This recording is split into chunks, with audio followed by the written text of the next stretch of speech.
주중에 저에게는 두 가지 기쁜 일이 있었습니다. 첫 번째는 우리 성도님들이 열심으로 참여하여서 우리 한인타운 분리반에 대해서 반대 투표를 했는데 참 결과가 너무 좋게 나왔습니다. 약 2만 표 가까이 반대표가 나와가지고 98.5%로 승리했습니다. 절대적으로 승리했죠. 그래서 한인들이 이렇게 뭉쳐서 한인타운을 지켜내고 또 아주 무시할 수 없는 정치적인 그런 관심을 가지고 있는 그런 이 한인으로 자리매김을 하게 된 것 같습니다. 그게 참 기뻤고요, 감사했고요. 또 그곳에 현지에 투표하러 가가지고 막 서너 시간씩 기다려가지고 어렵게 투표를 했는데 참 여러분 수고하셨고 참여해 주셔서 감사합니다. 두 번째로는 우리 교회 목요일부터 우리 자녀들 VBS 베케이션 바이블 스쿨을 했는데요. 학생들이 참 많이 나왔습니다. 예년보다도 더 많이 나왔어요. 아마 작은 교회에서 그런 VBS를 가지고 뭐 할 수가 없기 때문에 또 우리 교회가 많이 주변에 선전이 돼서 그런지 한 340명이 넘는 학생들이 처음에 나왔다가 마지막 날에는 400명이 넘는, 그리고 교사, 교육자 합쳐가지고 많은 사람들이 나와서 이곳이 우리 자녀들로 꽉 차 있었던 그런 어제였습니다. 참 얼마나 감사한지요. 우리 자녀들이 말씀 가운데서 잘 자라서 참 미국을 늘 새롭게 할 수 있는 샘과 같은 좋은 인재들이 되었으면 좋겠다 하는 그런 꿈을 꾸어보았습니다. 이제는 제가 지난 4주간에 걸쳐서는 통일 선교론으로 4번 설교를 했고요. 이제 오늘부터 시작해서 5주, 오늘 포함해서 5주 동안에는 이제 요한계시록을 끝내게 될 것입니다. 40여 번 설교를 통해서 요한계시록이 이제 맞춰지게 되는데요. 오늘부터 이제 드리는 말씀은 새 하늘과 새 땅, 새 예루살렘에 관한 이제 마무리 부분입니다. 그래서 제목을 새 하늘과 새 땅 이렇게 잡았는데요. 이 새 하늘과 새 땅은 에덴 동산하고 관련이 있습니다. 하나님께서 이 세상에 사람을 창조하시고 난 다음에는 에덴 동산을 가꾸어 놓으시고 에덴 동산을 건설하셨습니다.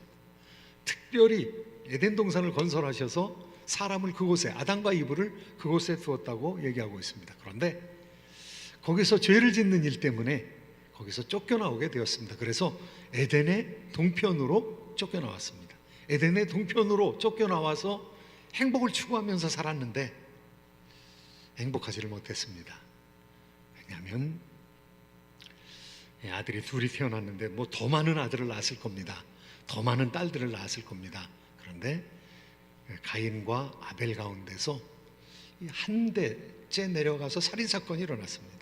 가인이 아벨을 죽이는 그런 사건이 일어났습니다. 아마 그 당시 사람들은 우리가 그냥 에덴 동산에 있었다면 이런 일이 없었을 터인데, 죄를 안 지었다면 그런 일이 없었을 터인데, 에덴의 동쪽으로 쫓겨난 사람들은 서쪽 에덴 동산이 있는 쪽을 바라보면서 늘 그리워했을 것입니다. 사람의 마음의 본향이었던 것이죠. 에덴 동산은 지금 어딘지 찾을 수가 없습니다. 왜냐하면 하나님께서 홍수 이전까지 죄로 관영했던 세상을 너무 싫어하셨기 때문에 다 덮어버리셨습니다. 토사로 다 덮어버리셨습니다. 그래서 토사가 많이, 홍수로 말미암아 토사가 많이 쌓인 땅은 그랜드 캐년에 가면은요 1km 이상, 거의 1마일 되는 그런 토사가 쌓여 있습니다. 퇴적암층이 그렇게 두껍게 쌓여 있습니다. 하나님께서 다 잊어버리기 원하셨던 것이죠. 그리고 이 캘리포니아 땅도 토사로 쌓인 퇴적암층으로 덮여 있는 땅입니다. 그래서 배사구조도 있고 기름도 나오고, 그리고 가는 곳마다 산세를 이렇게 보면은 아직도 많은 퇴적암층이, 지층이 있는 것을, 빗살무늬의 지층을 우리가 볼 수가 있습니다. 에덴 동산이 어딘가? 에덴의 동쪽이 어딘가? 에덴의 동쪽이 캘리포니아 주라고 얘기하는 사람이 있었습니다. 1962년에 노벨 문학상을 탄 존 스타인백, 그 사람은 캘리포니아 출신입니다. 캘리포니아에서 공부했습니다. 그리고 소설가가 되었습니다. 그가 쓴 유명한 소설 중에서 하나가 에덴의 동쪽입니다. 에덴의 동쪽은 영화로 돼서도 나왔습니다. 에덴의 동쪽의 배경은 살리나스라는 도시입니다. 그런데 살리나스라는 도시는 여러분 한두 번은 반드시 다 갔을 것입니다. 몬트레이 해변에 가셨던 분은 아마 그 도시를 반드시 들렀을 것입니다. 101번을 타고 쭉 고속도로를 타고 올라가면은요, 101번 고속도로가 산루이스 오비스포, 그 다음에 람포, 그걸 지나서 내륙으로 들어갑니다. 내륙으로 들어가서 한 100마일 정도를 달리는데 100마일 이상 달리면은 살리나스라는 도시가 나오게 됩니다. 그러니까 여러분은 거의 다 거기 지나가는 곳입니다. 그 살리나스 계곡, 그곳을 배경으로 해서 이야기가 전개되고 있습니다. 에덴의 동쪽에 주인공은 아담입니다. 아담이 아버지였고요, 두 아들 아론과 칼이 있었습니다. 이 칼이 제임스 딘으로 그렇게 나왔습니다. 그리고 어머니가 있었는데 아버지와 어머니는 불화했습니다. 그래서 어머니는 나가서 유곽을 운영을 했습니다. 두 아들이 잘 자랐습니다. 그런데 어머니와 똑같이 닮은 것 같은 칼을, 작은 아들을 아버지가 너무 싫어했습니다. 큰 아들 아론만 좋아했습니다. 그 편애 때문에 작은 아들의 성격이 비틀어졌습니다. 아버지의 사랑을 받기 위해서 많은 노력을 했습니다. 채소를 길러가지고 그 살리나스 계곡에서 채소를 길러가지고 그 채소 가꾼 그것으로 번 돈으로 아버지에게 주었는데 그걸 아버지가 아무것도 안 하고 말로 때우는 아론의 그 말보다도 기뻐하지 않습니다. 이 칼이 어머니를 찾아내게 되었습니다. 그래서 아주 고고한 상태에 빠져 있는 그 형한테 네 어머니가 어디 있는 줄 아느냐고, 우리 어머니가 뭐 하는 줄 아느냐고, 우리 어머니가 창녀촌 경영한다고. 그리고 그곳을 가서 보여줬습니다. 너무 실망한 이 아론이 집을 떠나서 군대에 나가게 됩니다. 2차 대전에 군대에 나가서 죽게 됩니다. 행복을 추구하기 위해서 그 계곡으로 들어온 사람들이 골든 스테이트, 이 캘리포니아 주로 들어와서 행복을 추구했던 사람들이 에덴의 동쪽에서 살았던 것이죠. 그 에덴의 동쪽 살리나스 계곡은 괴로움의 계곡이었던 것이죠. 사랑받지 못하고 배제된 편애의 계곡이었던 것이죠. 욕망의 계곡이었던 것이죠. 갈등의 계곡이었던 것이죠. 결국은 형제 살해로 끝을 맺게 되는 슬픔의 계곡이었던 것이죠. 그런데 인생이 에덴의 동쪽이라는 것입니다. 우리가 살아가는 인생이 에덴의 동쪽이라는 것입니다.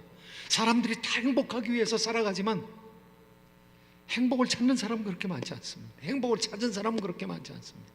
무엇으로 우리를 행복하게 할 수 있을까요? 무엇으로 우리를 정말로 심령으로부터 웃을 수 있게끔 만들 수 있을까요? 에덴의 동쪽에서의 삶은 채워지지 아니한 삶이라는 것입니다. 왜 그렇습니까? 하나님의 임재로부터 떠났기 때문에 그렇습니다. 에덴으로부터 떠났기 때문에 그렇습니다. 그 에덴의 동쪽에 주제가에 나오는 이야기는 이렇습니다.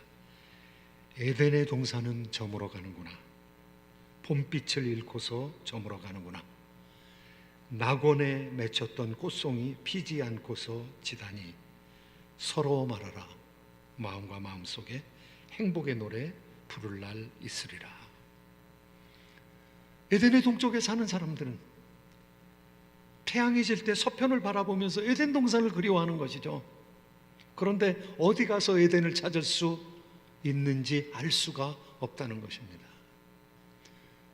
어떤 사람은 그래서 교회를 새에덴 교회라고 이름을 지었습니다.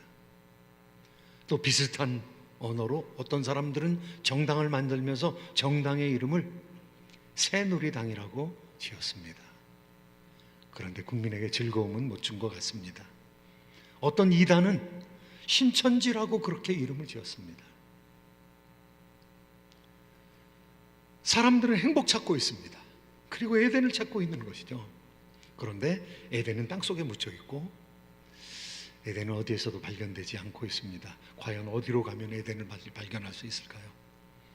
하나님께서는 오늘 말씀을 통해서 하나님 자신이 성도들의 그 아픈 삶의 은혜를 베풀기 위해서 에덴을 마련하시겠다는, 새 에덴을 마련하시겠다는 것, 새 하늘과 새 땅을 마련하시겠다는 것이죠. 그리고 새 하늘과 새 땅을 만들어라 이렇게 말씀하지 아니하시고 새 하늘과 새 땅을 보라고 말씀하십니다. 보라고. 그것은 벌써 만들어졌다는 것이죠. 하나님께서 이루신다는 것이죠. 하나님께서 경영하신다는 것이죠. 오늘 1절 말씀입니다. 1절 말씀 한번 같이 읽어보시도록 하겠습니다. 또 내가 새 하늘과 새 땅을 보니 처음 하늘과 처음 땅이 없어졌고 바다도 다시 있지 않더라. 새 하늘과 새 땅을 보았다 그랬습니다. 하나님께서 허락해 주셨다는 것이죠. 하나님께서 다시 창조하셨다. 그런데 다시 창조하는 것은 무에서 유를 창조하는 것처럼, 그렇게 첫날에 하나님께서 창조하시는 것처럼 그렇게 창조하는 것이 아니라는 것입니다. 갱신하신다는 것, 새롭게 하신다는 것이죠. 그런데 그 이전과 비교해 볼 때 너무너무 다르다는 것이죠. 그 이전의 땅과 그 이전의 하늘, 그것과 너무 다르다는 거죠. 완전히 쇄신이 되어서 분별할 수 없을 정도로 그렇게 된다는 것이죠. 우리가 홍수 이전의 땅을 기억할 수 있겠습니까? 홍수 이전의 땅과 이후의 땅은 너무 다르죠. 왜냐하면 흙으로 너무 많이 덮어놨기 때문에, 퇴적암으로 너무 많이 덮어놨기 때문에. 그런데 지금 세상과 앞으로 오는 세상 너무너무 달라진다는 것입니다. 하나님께서 아름답게 갱신하시겠다는 것이죠. 그리고 그 갱신한 그 세상에 새하늘과 새 땅을 창조하시고 나서 없는 게 있다는 것입니다. 이전 하늘도 찾아볼 수가 없고요, 이전 땅도 찾아볼 수가 있고요, 바다도 없다고 얘기하고 있습니다. 그럼 바다가 없으면은 사시미는 어떻게 먹나? 생선은 어떻게 먹나? 천국에는 생선도 없나? 뭐 잘 모르겠습니다, 저도. 그런데 바다는 다시 있지 않다. 이 바다가 의미하는 것은 무엇입니까? 요한계시록에서 바다라고 하는 것은요, 특별한 영적인 의미가 있습니다. 이 바다는, 바다에서 무엇이 나오는가 하면은 짐승이 나온다고 그랬어요. 바다에서 나오는 짐승, 머리에 뿔이 열달린 짐승, 이 적그리스도 얘기하고 있고요, 로마 제국의 황제를 얘기하고 있습니다. 그 바다라는 것은 열국과 백성과 방언이라고 그랬습니다. 그러니까 수많은 나라들이 모여서 있는 혼돈의 세력, 사탄의 놀이터가 된 그 장소를 바다라고 하는데, 하나님께서 새하늘과 새 땅을 창조하실 때는 혼돈의 세력이 없다는 것이죠. 사탄의 근거지가 되는, 사람으로 말미암아 죄짓게 만드는, 사람을 억압하는, 사람을 미혹하는 이런 세력을 차단시키는, 바다가 원래부터 없는 그런 땅으로 새하늘과 새 땅을 지으시겠다는 것입니다. 그러니까 죄의 근원을 해결하시겠다. 죄는 사탄으로부터 나왔는데 죄의 근원을 해결하시겠다. 사탄의 배경이 되는, 이 혼돈의 세력의 배경이 되는 그런 장소를 없애겠다, 이렇게 말씀하고 있습니다. 그래서 바다가 다시 있지 않더라. 그 혼돈의 근원, 악령의 장소를 없애버리겠다. 시편 74편에 이와 비슷한 말씀이 나오고 있는데요, 한번 같이 읽으시도록 하겠습니다. 함께 읽습니다. 시작. 하나님은 예로부터 나의 왕이시라. 사람에게 구원을 베푸셨나이다. 주께서 주의 능력으로 바다를 나누시고 물 가운데 용들의 머리를 깨뜨리셨으며 리워야단의 머리를 부수시고 그것을 사막에 사는 자에게 음식물로 주셨으며. 이 바다는 거대한 용, 너무너무 무서운 용, 하나님께서 창조해 놓으신 것 가운데 가장 무섭게 생긴 용, 이 공룡을, 이 해룡을 하나님께서 바다를 가르시고 잡으신다는 거예요. 여기 바다를 가른다는 것은 홍해 바다를 가르는 것과 똑같은 말입니다. 애굽을 리워야단으로, 애굽을 용이라고 하나님께서 종종 비유하셨습니다. 그 용은 이 사탄의 세력인 것이죠. 이 사탄의 앞잡인 것이죠. 그런데 하나님께서 바다를 가르신다는 것입니다. 바다를 가르시고 용을 잡으신다는, 악령의 권세를 하나님께서 멸하신다는 것이죠. 그러니까 앞으로 올 새하늘과 새 땅에는 다시 유혹이 없다는 것이죠. 에덴 동산에 들어와서 아담과 이브를 꼬드긴 것처럼 그거는 미혹이 없다는 것이죠. 죄의 근본적인 문제를 해결해 주신다는 것이죠. 저와 여러분이 들어갈 새하늘과 새 땅이 참으로 유혹이 없는, 죄가 없는 그런 행복의 땅이 될 것을 여러분 믿으십니까? 네, 아멘입니다. 두 번째로는 하나님께서 하시는 일이 무엇입니까? 두 번째로는요, 그곳에 하나님께서 우리와 거처를 함께 하신다, 이렇게 말씀하고 있습니다. 그곳에 하나님께서 새 예루살렘을 내려오게 하신다, 이렇게 말씀하고 있거든요. 새 예루살렘은 교회의 비유입니다. 교회를 장소로 비유하고 있습니다. 그런데 그 새 예루살렘이, 성이, 아름다운 성이, 이제 다음 시간에는 그 새 예루살렘에 대해서 더 구체적으로 생각할 것인데요, 새 예루살렘이 교회거든요. 근데 그 교회가 완성되어서 내려온다는 것입니다. 하나님께서 새하늘과 새 땅도 지으시고 교회를 완성시키는 사람이 누구입니까? 하나님이시라는 거죠. 저와 여러분이 교회의 일원입니다. 그런데 저와 여러분들이 완전한 존재가 아니거든요. 허물이 있는 존재거든요. 완벽하지 못하거든요. 우리의 심령으로부터 완전하지 못하거든요. 우리 조상들로부터 받은 것으로, 가르침으로부터도 완전하지 못하거든요. 문화에 죄가 묻어 있거든요. 때가 묻어 있거든요. 그러나 완전하지 못한 사람이 완전한 교회를 만들 수는 없습니다. 하나님께서 함께 하시면은요, 하나님께서 동행하시면은요, 하나님께서 우리를 온전케 하시면 온전하게 된다는 것이죠. 2절 말씀, 이제 새 예루살렘이 내려온다고 얘기하고 있는데요, 같이 한번 읽겠습니다. 시작. 또 내가 보매 거룩한 성 새 예루살렘이 하나님께로부터 하늘에서 내려오니 그 준비한 것이 신부가 남편을 위하여 단장한 것 같더라. 결혼식을 위해서 단장한 아내처럼, 신부처럼 그렇게 아름다운 모습으로, 완벽한 모습으로 내려오게 된다는 것입니다. 하나님께서 교회를 완성시킨다는 것이죠. 그런데 더 중요한 것이 있습니다. 더 중요한 것, 그 다음 절 3절 말씀 같이 한번 읽겠습니다. 3절 말씀 시작.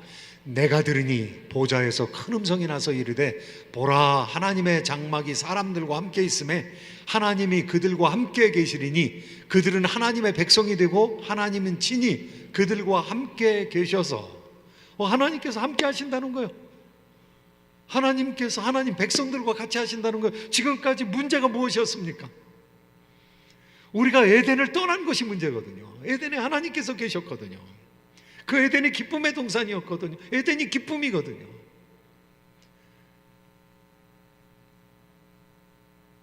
문제가 하나님을 떠난 것이 문제였는데 이제 하나님께서 우리와 같이 사신다는 것입니다. 하나님께서 우리와 함께 하신다는 것입니다. 장막을 같이 하신다는, 하나님 장막 따로 필요 없고 그 다음에 사람의 장막 따로 필요 없다는 것, 이제는 성막이 필요 없다는 것이죠. 옛날에는 성전을 짓고 성막을 짓고 거기 있었는데 이제는 그럴 필요가 없게 되었다는 것이죠. 그때가 되면, 그날이 오면 하나님께서 우리와 함께 사신다는 거예요. 성전이 없다는 거예요. 태양이 없다는 거예요. 하나님께서 계신 그 집이 그냥 성전이 되는 것입니다. 우리가 아무리 괴로워도 하나님께서 우리에게로 임재하시면 거기 평강이 있는 줄로 믿습니다. 우리가 아무리 어려워도 하나님께서 함께 하시면 거기 해결책이 있는 줄로 믿습니다. 하나님께서 함께 하시면 문제 해결되는 것입니다. 그래서 하나님께서 함께 하시기 위해서 아들께서 우리한테 말씀하시는 것이죠. 나를 영접하라. 내가 문 밖에 서서 두드려노니 누구든지 내 음성을 열고 문을 열면 내가 그에게로 들어가 그로 더불어 먹고 그는 나로 더불어 먹으리라. 하나님께서 우리와 함께 장막에 거하시기 때문에 이제는 에덴의 동쪽에서의 삶이 아니라 새 예루살렘에서의 삶이라는 것이죠. 새 에덴에서의 삶이라는 것이죠. 하나님께서 함께 하심으로 말미암아 예수 믿는 우리들에게 성령을 보내주심으로 말미암아 성령 안에서의 삶이라는 것이죠. 성령 안에서 기뻐하고 즐거워하게 된다는 것이죠. 장막에 하나님과 우리가 함께 한다는 것은요, 정말 놀라운 일입니다. 지금 함께 할 수 없는 것은요, 지금 하나님과 함께하면 우리가 죽습니다. 왜냐하면 우리가 아직 죄인이기 때문에 그렇습니다. 우리가 하나님의 자녀죠. 그런데 아직 해결이 안 된 부분이 있어요. 아직도 죄의 흔적이 남아있는 것이죠. 성령께서 들어오셔서 그러니까 단식하는 거예요. 단식하는 거예요. 성령이 단식함으로 하나님께 간구하는 것입니다.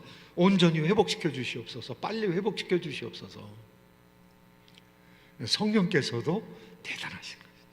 왜 대단하냐?